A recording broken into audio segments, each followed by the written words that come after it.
So Paul's making a point here, rather than in these where we get perplexed and we might wrestle with despair, or we get persecuted, or we get struck down, all the things that happen in this mortality, Paul's making the case that like the next body is completely different, and the next place that body was designed for. Right? This body is designed for this earth, not this heat, but this earth. Right? It's designed to eat what this earth provides. It's designed to procreate, to make more humans for God's purpose. It's designed to enjoy the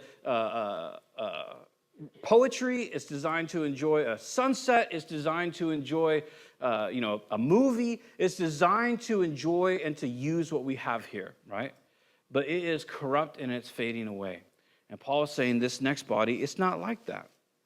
From there, he says this, verse 2, meanwhile we groan. So he's talked about struggle, he's talked about difficulties, he's talked about all these things.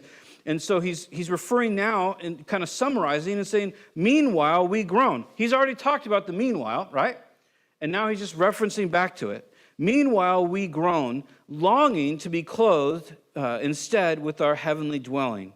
So it's a simple statement that our heavenly dwelling, this building, this house, this new body that we're to receive in Christ, he says we long for it. We groan in this body. And it's not just like I'm getting older and so therefore I can't run as fast or something like that.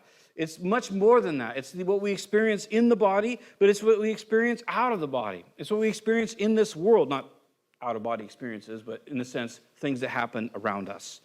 And he says we long for that. Now, he's not making a case for like suicidal or something like that. He's making the case and saying that we have this ministry of which we communicate the glory of God in our earthen vessels through the knowledge of who Jesus is and what he did, and yet we have struggles in that. And it will be better eventually when this ministry and this body is over and this world is done to be with him. And so we look forward to that. He goes on from there, and he says this in verse 3. He says, because when we are clothed, we will not be found naked. I'm not going to take too much time for this. There's different ideas about this. And there's been like whole doctrines that are made up, and they kind of make this interim. Because it is a bit of a mystery to me. There might be somebody out there who knows positively, I don't, of the new body. Because there are some verses that talk about the fact that those who die before us will not precede us, and then we'll meet them in the air, and different verses about the rapture and things like that. I don't necessarily want to get all tied up in that today. But the point that Paul seems to be making is not that there's a third category that if you're in the mortal, and then if you're raptured, you just receive a new body. But if you die, then you're kind of disembodied and kind of waiting to get your new body. I personally don't believe that. If you believe that, we can still be friends. But I don't personally believe that. I believe that a person receives their new body upon death, once they pass from this life to the next. And I think the rest of the text will support it. I also think that trying to take one little phrase that we want to be clothed so that we're not naked doesn't mean that we have no body if we die. I think he's merely stating the reality that every person desires to be clothed. We want wholeness. We want completeness. We want fulfillment. It's what we want. And so Paul's just making the point about the new body, because that's the context, right? It's what he talked about right beforehand, that instead of being, in a sense, naked or having this old body, we long for this new body. We long for that kind of quality of clothing, if you will, in the metaphor. So he goes on from there, and he says this, verse 4, for while we were in this tent, again, this body, we groan and are burdened. And the idea of burden, heavy weights, because we do not wish to be unclothed, but to be clothed instead with our heavenly dwelling. This is why I think verse 3 is not a reference to some middle ground in which we are disembodied until Jesus comes, or that Paul is somehow afraid that he might die before the rapture. That just seems like an incredible amount of inference to me. But I think what he's saying here is this. He's just making the point that we have this longing. We don't want to be unclothed. We want to be completed. But we want to be completed with our heavenly dwelling. And this is the key. So that what is mortal will be swallowed up by life. And it's an interesting comparison, isn't it? Because he doesn't say so that mortality will be swallowed up by immortality. He says so that mortality will be swallowed up, or be replaced with life. And it's just some incredible imagery there, isn't it? Because immortality, at least to me, and I'm not trying to make a mountain out of a molehill here, but immortality is just life forever, right? Immortality can describe anything. In fact, in a sense, everyone who is separated from God eternally will be immortal, right? So it's not just mortality and immortality, it's mortality and life, the two differences there. Because everything that is mortal is temporal and passing away. It has no value in the next life.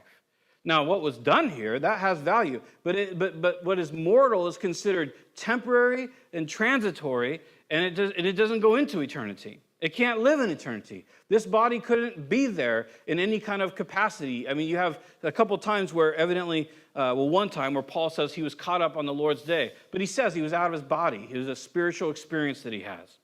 So this body cannot and is not designed to exist in heaven. Instead, there's this new body.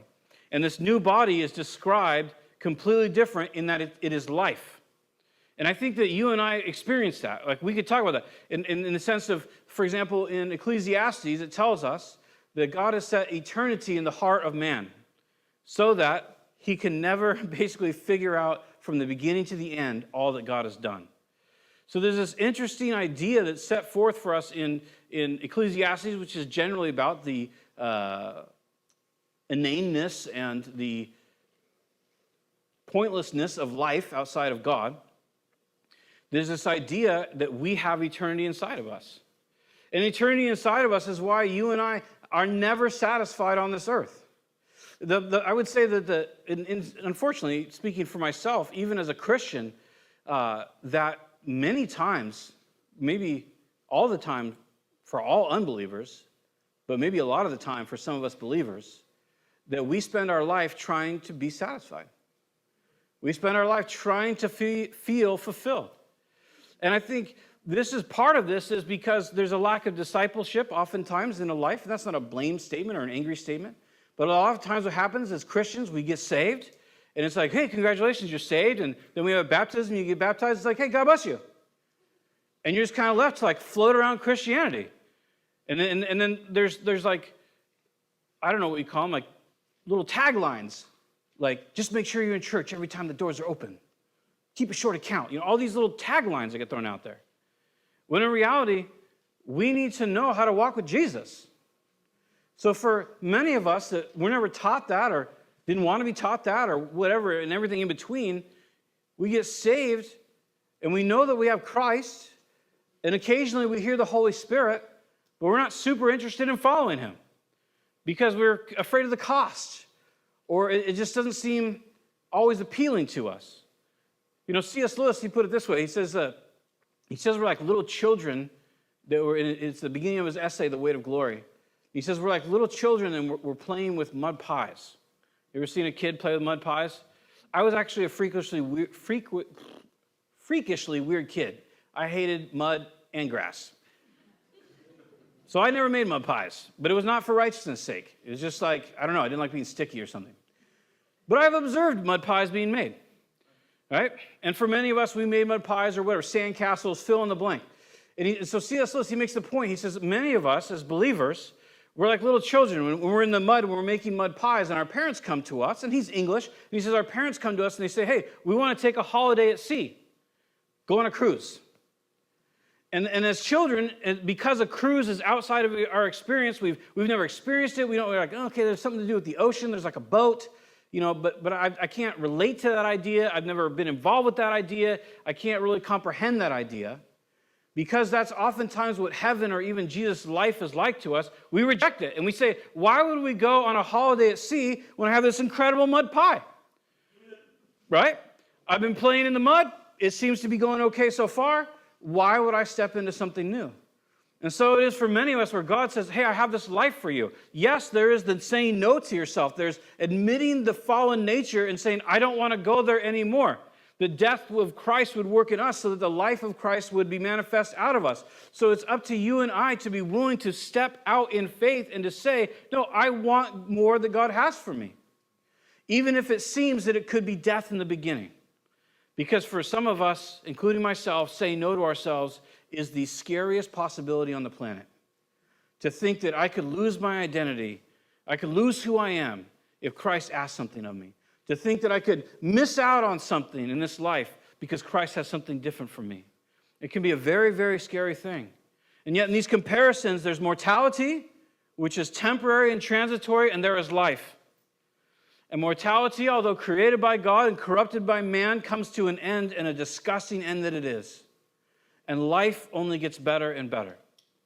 And so there's this comparison that's being made here by Paul about, in this case, just this, the putting away of the old, the losing of the old body, and now the inheriting of the new body, and it's swallowed up by life. You got to love that imagery.